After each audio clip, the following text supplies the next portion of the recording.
harvoja bändejä, joissa line-up on pysynyt niin kuin lähestulkoon samana, kuten teillä on pysynyt.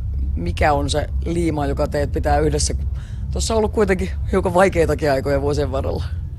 Niin, siis kyllä se on tosiaan, siis tää homma kuitenkin lähti siitä, me oltiin 17-18-vuotiaita, niin me oltiin kyllä oikeasti niinku parhaita kavereita. Ei meillä ollut mitään muuta elämää kuin tää bändi. Niin, just niin. No ei vaan, mutta sitten asioita tapahtuu, ihmisistä kun tulee aikuisia, niin jotkut rupeaa tekemään lapsia ja kaikkea tämmöistä, niin väkisinkin siitä vanhemmalla, niin nyt mä ymmärrän sen, mä ihmettelin silloin Kakaranaa aina, että miksi kaikki muut bändit tappelee ja vihaa toisiaan, mutta nyt se niin vanhemmalla ja sen ihan oikeasti ymmärtää, koska sit Kakarana niin mikään ei ole sen siistimpää kuin niinku soittaa heviä ja juoda kaljaa, mutta sitten ihmisten elämäntilanteet muuttuu ja varsinkin just kun tulee aikuiseksi ja kaikkea tämmöistä, niin kaikki asiat niinku on vaan erilaisia. Mutta on se niinku edelleen meille tosi tärkeää, että me ollaan just me jäbät. Et vaikka tässä nyt on tää yksi jäsen vaihtunut, niin ollaan me niinku aika hyvin selvitty silti omana itsenämme tästä läpitte. Et siinä on se, että me osataan kuitenkin tehdä duunia yhdessä niin helvetin hyvin, mikä on, totta kai on niinku se pääasia. Ja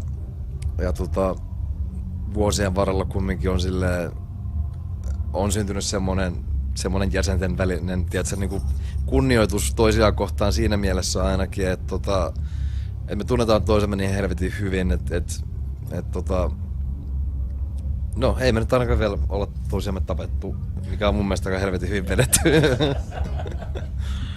Aika laajat on nämä rajat ja limitit.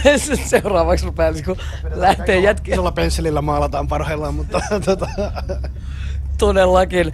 Mutta kuinka pitkään jatkuu tämä rundi ennen kuin alkaa sitten pikkuhiljaa valmistautuminen seuraavaan levyyn? No, niin kato, meillähän tulee ensi vuonna 20 vuotta tätä paskaa täyteen. niin kai meidän pitää ensi vuonna sitä jotenkin vähän juhlistaa myös, mutta kyllä meidän pitäisi ensi vuonna ruveta tekemään uutta levyäkin. Että semmoisia asioita pitäisi sovittaa sen ensi vuodelle. Mutta tuntuuko 20 vuodelta? Ei yhtään. Se on niinku outoa, niin ei todella tunnu. Nohan siinä välissä noin 10 vuotta, mistä kumpikaan meistä ei ainakaan muista mitään. mutta se ei nyt kuulu tähän tietenkään millään tavoin, mutta ei kyllä, ei tunnu, ei yhtään. Et on niinku, sit just kun on tullut vähän ikää, niin tajuaa, että on aika onnelliseen ammattiin päätynyt, että kun on ollut vaan ihan helvetin hauskaa viimeiset parikymmentä vuotta. Suurin piirtein. Suurimmaksi osaksi. Onko kertaakaan näiden vuosien aikana ollut semmoinen olo, että vittu mitä paskaa? On totta. Ihan niinku normaalissa duunissa, vaikka se niinku, totta kai vaikuttaa ihmisten mielestä kauhean niinku hienolta kiertää maailmaa ja soittaa keikkoja, mutta se tuntuu ihan duunilta sit jossain vaiheessa. Ja ihan niinku jokaisessa muussakin duunissa, niin välillä vituttaa ihan saatanasti ja välillä vituttaa bändikaverit ja välillä vituttaa kaikki muut kaverit. Ja, siis se on oikeesti, mut niin se vaan menee. Mut niinku suurimmaksi osaksi niin erittäin hauskaa. Agreed. Ei kun ihan oikeesti, tolleen se nyt vaan on. Siis se on siis elämää, se nyt kumminkin on se bändielämäkin. Et samat issuet kuin millä tahansa perheellä, joka asuu yhdessä. Ja mä haluan nyt kumminkin tähdentää vielä sen verran, että koska se ei kun tää ei ole mikään paha juttu, mutta kun mua jotenkin vaan vituttaa se, että siitä on tullut sellainen klisee, että kaikki kutsuu itseänsä perheeksi. Ja mä oon nyt sitä mieltä, että kenelläkään ei ole vittu oikeutta kutsua itseänsä perheeksi ennen kuin te olette oikeasti rundannut non-stoppina ainakin 10 vuotta. Niin sit ehkä.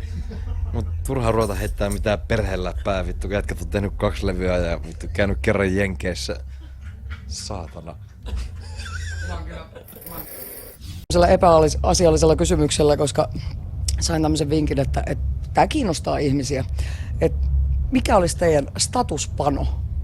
Joku tyyppi, jota ette muuten milloinkaan kävisi pökkäämään, mutta sen takia, että se on se, niin sit se olisi ok. Et vois kertoa kavereille, että kävin panemassa Margaret Thatcheria tyyppisesti. Ei pysty, ei saatana. Siis niinku Britney Spears, mut silloin kun se oli shevannut päänsä ihan vaan sen takia, että se olisi niinku kauheampaa. Koska siis se on ainakin, vittu, sit tulee statementti ihan oikeesti. Miten Janne? Tuksuu, koska toi oli jo niin kova vastaus, että Tuksu on ollut eilen täällä jakamassa sanaa. Sen takia, joo, mä näin jotain kuvia. Eli jos Tuksu on täällä tänään, niin mitä tapahtuu? Vittu, toivottavasti ei mitään.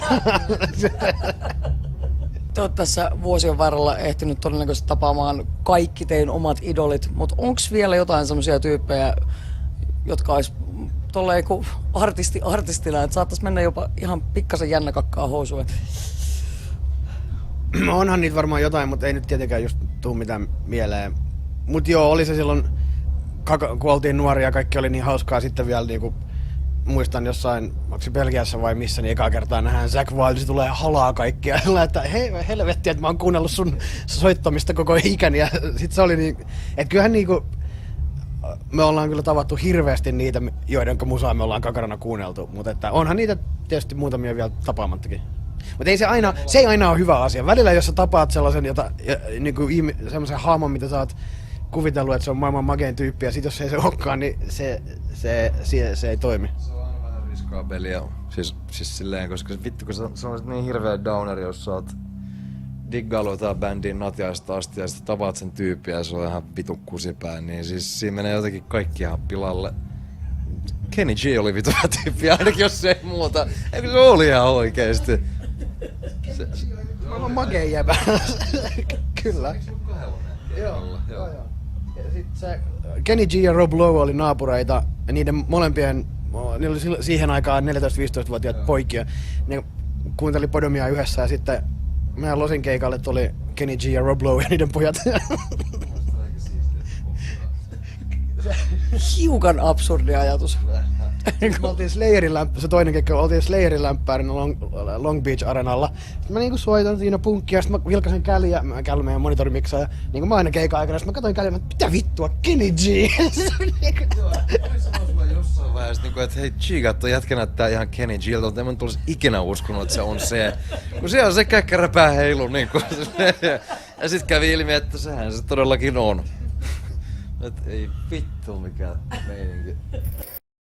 Pakko vielä kysyä, eilen juttelin Anthraxin Frank Bellon kanssa, joka sanoi, että kyllä siinä käy niin, että kun artisti astuu keikkabussiin tai lähtee rundille, niin semmoinen oma ajattelukyky häviää totaalisesti, vaan odottaa koko ajan, että joku taluttaa paikasta A paikkaan B, ei tiedä missä on, mitä kello on, mitä tapahtuu. Hyvä, että osaa pyyhkiä oman perseen. Onko se näin? On. Se transitti sitten himaan rundin jälkeen, niin kyllä se ottaa, ainakin mulle kestää viikon, ennen kuin mä rupean silleen jotenkin osaa olemaan jonain. Niin siis silleen, että kun yhtäkkiä, se on vähän vaikea selittää, mutta kun yhtäkkiä kumminkin, niin kuin, että kaikki ihmiset on yhtäkkiä niin kuin häipynyt ja mun pitää itse käydä kaupassa ja aivan kauheeta. Kyllä mulla käy aina sillä, että kun tulee pitkältä rundilta himaan, niin mä niinku kaiket päivät siellä himassa vaan pyörii ja katsoo, että ei vitsi, mulla on kaikki hienoja tavaroita. En mä muistanutkaan, että mulla on tämmönen. Niin sitä ihan pihalla siellä himassa kattelee vaan niitä kaikkia omia kamoja alla. Joo, se on myös yksi juttu, että joskus ensimmäinen päivä, kun pääsee himaan, niin sit vaan niinku diggailee sitä omaa kämppäänsä silleen, että vittu, siistiä. Far out, man. Joo, eli niinku nimenomaan siis mitä kylpytakki päällä ja valkovenäläinen kädessä ja köyhän miehen joogaa. Mutta te olette tehnyt hyvin hämmentäviä kovereita tässä vuosien varrella, niin mitä tein keikkabussissa soi? No just kaikkea sitä matskua, mistä me ollaan tehty covereita. Kyllä, se antaa aika hyvän kuvan, että siellä soi ihan laidasta laitaan kaikkeen. Niin kuin ihan countrysta, poppia ja sitten black metallista ihan kaikkeen muuhun. Että joo, kyllä. Suuri osa noista coveri-inspeksistä on oikeasti tullut noista meidän keikkabussiin jostain, tiedätkö, niinku... Niin, muutaman rinkin jälkeen tulee, että hei vittu, tää on pakko coveroida.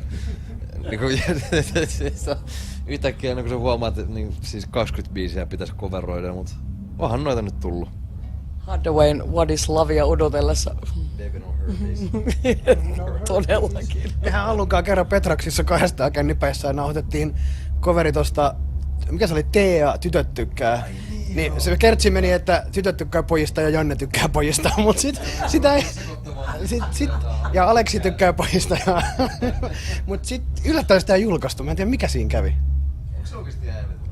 No oli sit mun koneella joku versio. Okei. Nyt kun te olette sanonut tämän ääneen, niin 20 vuotta kun tulee täyteen, niin miten se olisi? Kyllä. Ehkä se olisi ihan paikallaan. Asenne on rock. Radio Rock.